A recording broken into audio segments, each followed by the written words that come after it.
So Federigo's Falcon is a story about a rich, good-looking, young, fun guy named Federigo di Alberici. Federigo's got a lot of things, but he also has one problem.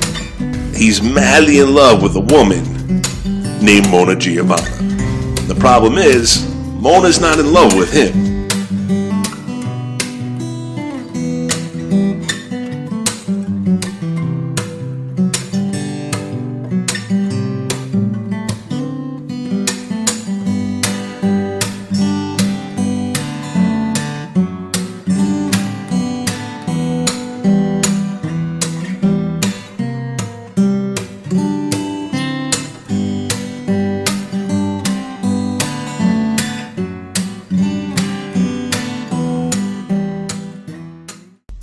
So Federigo goes out and he starts to spend a lot of money trying to impress her, throwing parties, hosting tournaments, just trying to show off.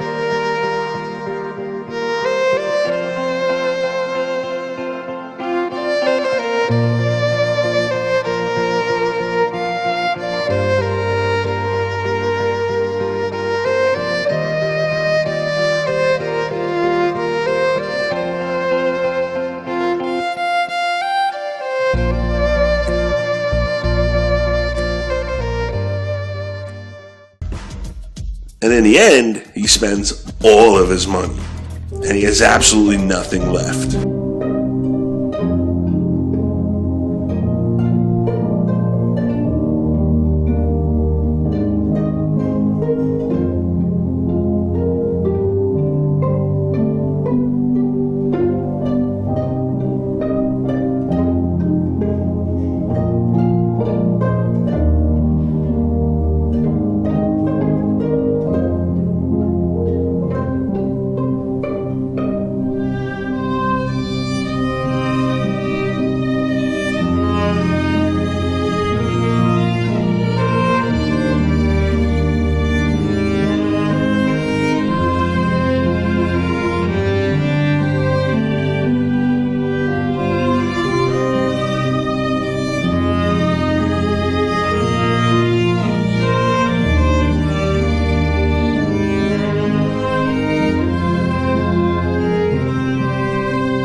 Not even Mona's love, because she's married to some other rich guy. She has no interest in Federigo.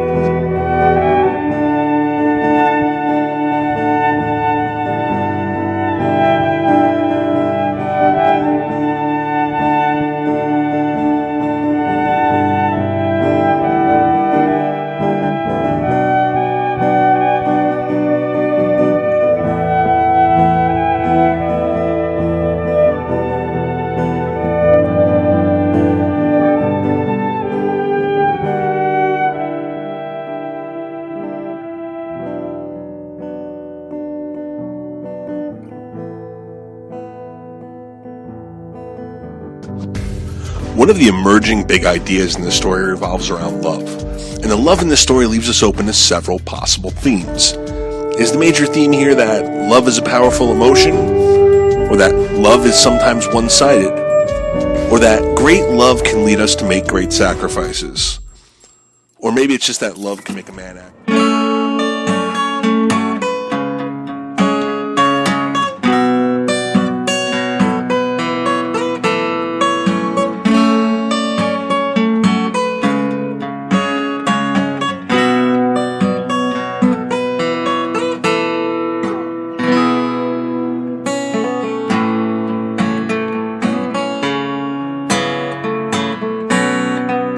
Federigo runs off to his farm in the country where he can hopefully live on the cheap. And the only thing he takes with him is his prized possession, his beautiful, valuable falcon.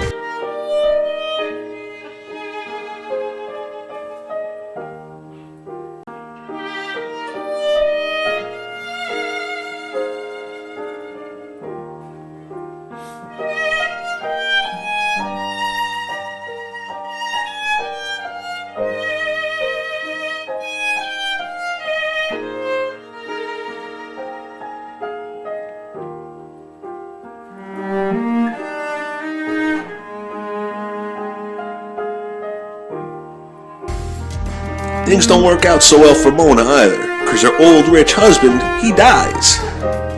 And he leaves all of his money to his son. So Mona takes their son and she goes to the country to mourn. And when she gets there, lo and behold, there's Federigo. So her son and Federigo get together and they turn into buddies. And her son really, really admires Federigo's falcon.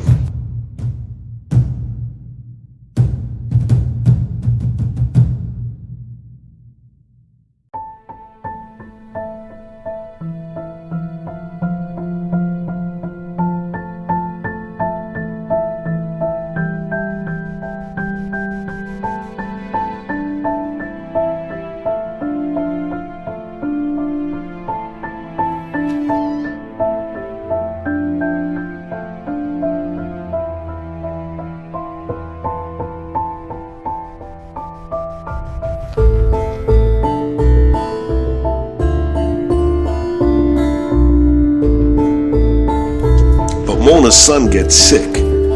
He's really not doing well. She's afraid he's gonna die. So she really wants to do something to cheer him up. The kid's got all this money, he can do anything he wants. The only thing he wants that he can't have is Federigo's prized falcon.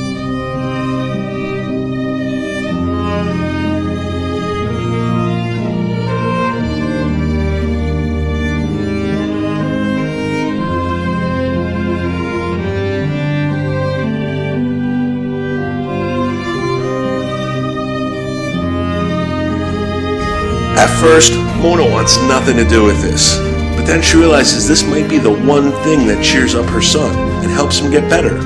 She knows that Federigo has always been in love with her, but she can't bring herself to go and ask him for the only thing that he has left. But it's for her son, so she does.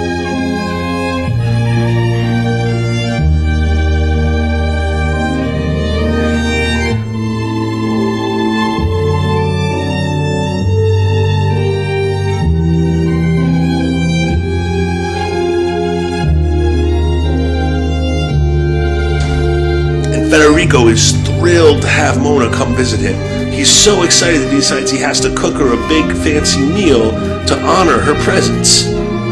Problem is, Federigo's broke and he has nothing to feed her, at least nothing worthy of a woman of Mona's status. Then he thinks of the one thing that he does have left, the one thing with some value. You know where this is going, right?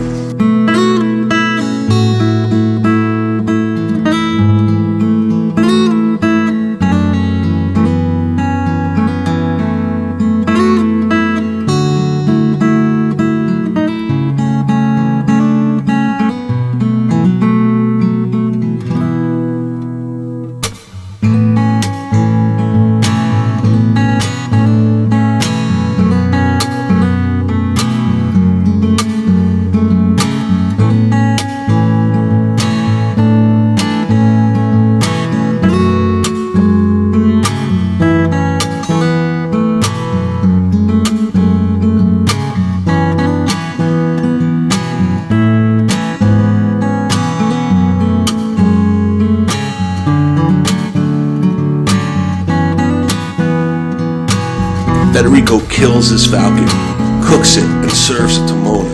She's delighted at the meal, and when she's done, she works up the nerve to ask Federigo if she can have his falcon to take back to her son. She's shocked to find out that she's just eaten Federigo's falcon. More shocked is probably her son, who continues to get sicker and then dies. So Mona inherits her son's money, and her brothers insist that she should get married again. But Mona wants nothing to do with it. She's an independent woman. She has her own money now, and she wants to take care of herself. She has no interest in being tied to another man. But her brothers insist, and Mona realizes that the only person she'd want to marry is Federigo de Alberici.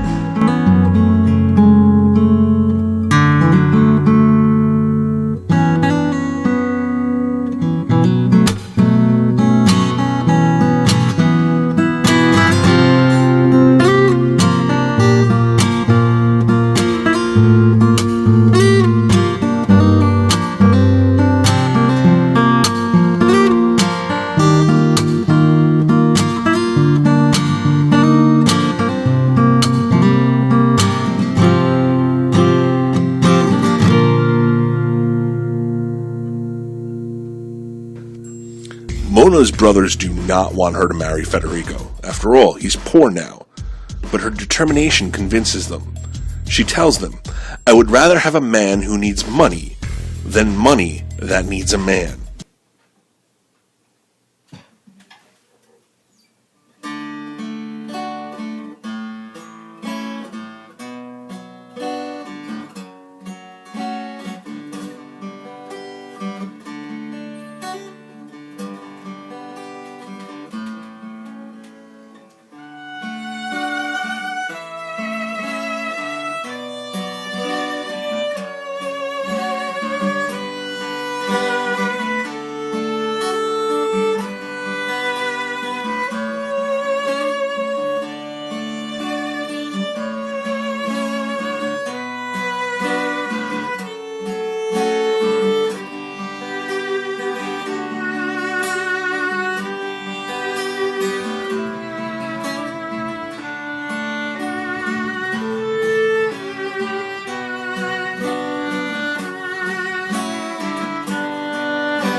So Federigo and Mona get married, and it's a happy ending for everybody.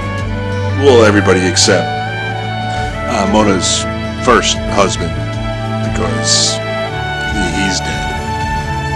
Oh, and Mona's son, because he's also dead. Oh, yeah, and the falcon. Things don't end too well for the falcon, because it's also dead. And it got eaten. But, things end well for Federico and Mona, so at least there's that.